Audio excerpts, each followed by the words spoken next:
an application from calculus. Verify that cosine x plus h minus cosine x over h is equal to cosine x times cosine h minus 1 over h minus sine x times sine h over h. Well, this comes from the difference quotient, which you're going to see a lot when you get to calculus. And so we're not quite ready for this. We're going to transition to this during our last section, which is limits. But it's not bad to get exposure to this.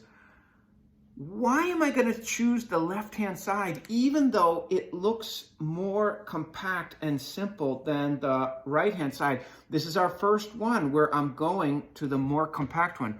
Well, why? Look at it. Look what it has, cosine x plus h. It's so juicy. At least I know what to do with that. I can expand it. So I'm going to say this left-hand side, I don't think about the right-hand side, just tells me where to stop, is equal to, let's expand this, cosine, sine,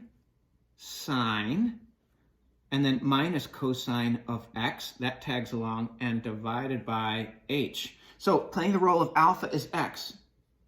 Playing the role of beta is h. So xh.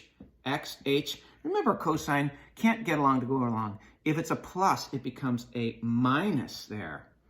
What else could I do? Well, look, I've got my sines together and my cosines together. Why don't I put my cosines together here to make this cosine x, cosine h, minus cosine x. I just pop this over here, minus sine x, sine h, all over h.